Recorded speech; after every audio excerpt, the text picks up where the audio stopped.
This is McAllen, Texas, the obesity capital of America. Do you know why McAllen's the obesity capital? The food, and they don't walk. People like to eat junk food, chips, McDonald's. So you gotta be lazy as hell to not even walk. Is this like a McAllen specific thing? Yeah. I thought I was in Wally for a second until I met this guy. I lost a brother and sister to diabetes. Got diagnosed with type 2 diabetes as well. That inspired me to write a children's book. The book is called The Adventures of Exo Inside, like exercise. I'm trying to do my part to get people to change the way they eat. At the start of every good Mexican dish is a good handful of lard. That beef fajita taco has close to 1,000 calories right there. We got a ton of pastries here. Are you ordering here? Two conchas. McAllen.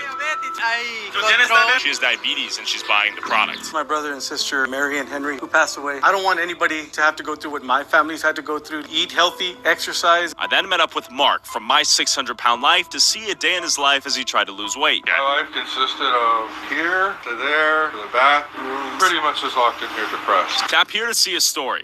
This is McAllen, Texas, the obesity.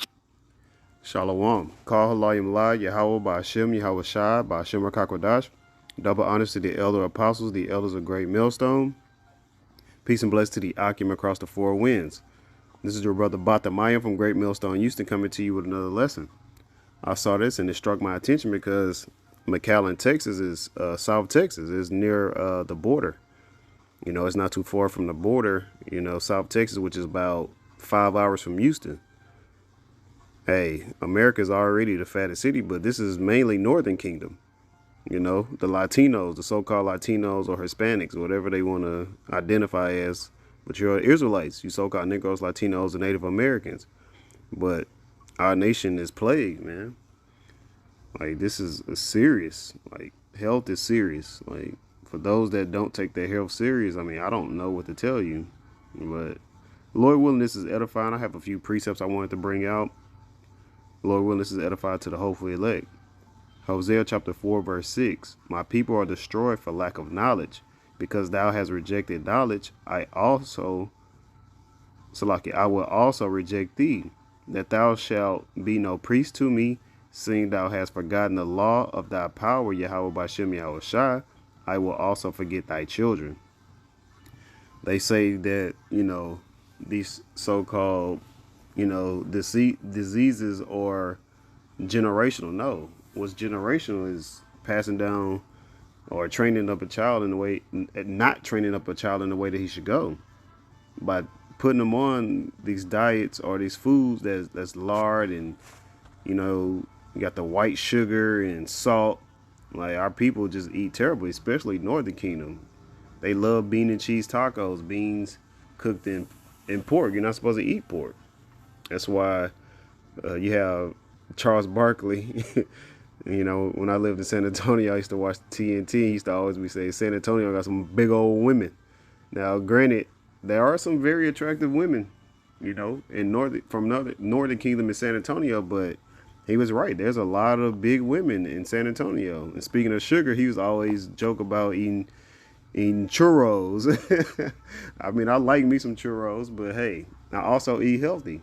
You know, I like salads. Hell, I love me some cold pressed juices. I love smoothies. You know, you got to have a balance. I mean, do things in moderation. You know, that's what a lot of what the elders go into a lot. You know, be mindful of what you put into your body.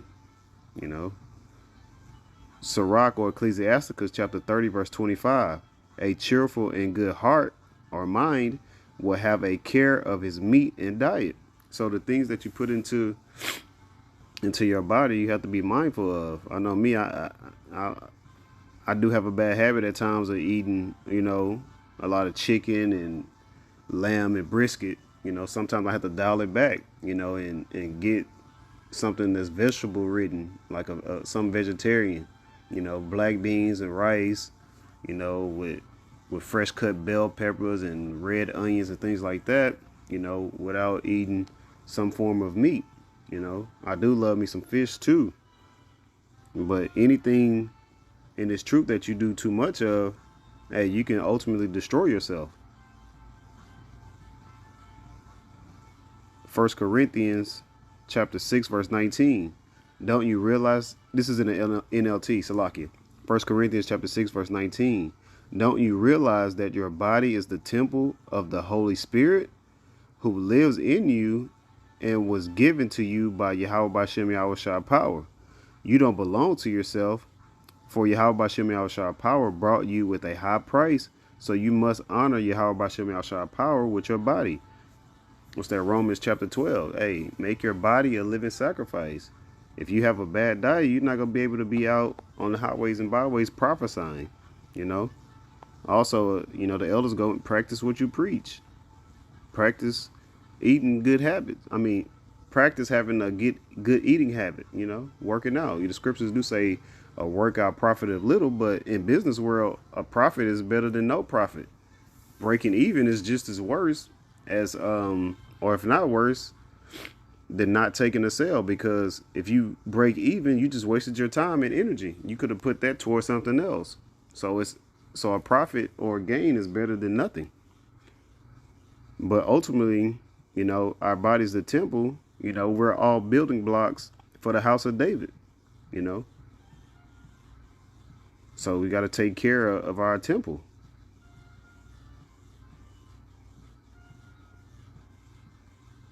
And then the last precept I had,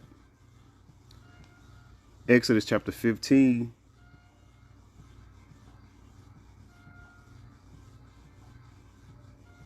Verse 26. And he said, if thou wilt diligently hearken to the voice of the Lord Yahweh thy power, and will do that which is right in his sight, you know, following the law, statutes, and commandments, and will give ear to his commandments, and keep all his statutes, I will put none of these diseases upon thee, which I have brought upon the Egyptians, for I am the Lord Yahweh Bashem Yahushua that healeth thee. You know, we're waiting on our physician Yahushua to deliver us out of modern day Egypt. You read Revelation 11 and 8. This is spiritually Sodom and Egypt. You know, indulging in sodomy will ultimately get you killed too, because you're not, you know, going in the rectum. You know, you're destroying your bowel movement. You know, that's not smart to do. But the scriptures also say that the Lord Yahweh Shema Shah is going to bring the same plagues upon modern Egypt as it did in ancient Egypt. But this time it's going to be worse than that. But we're looking for our physician Yahweh Shah to come heal us, to come save us. You know, I'm tired of seeing our people destroyed, you know, for being overweight, especially the nigger woman, the Southern Kingdom women. You know, they made it popular. You know, they pushed it forth with Monique, but now she's lost a lot of weight. And there's other women too, but a lot of our Latino women and even some Native American women are y'all big as houses, man. Can't forget the men too.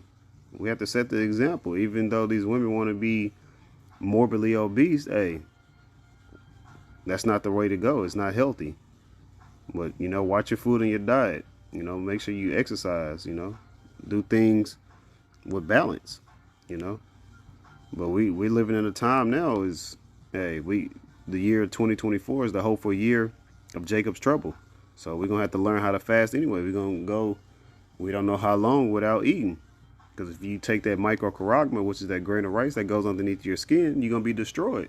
But that's going to be the only way to eat, because, you know, that microcaragma is the way that you'll be able to buy and sell. So, but Lord willing, this was edifying to the hopeful elect. Call Halayim La, Yahweh Bashem, Yahweh Shai, Bashem Rakakwadash.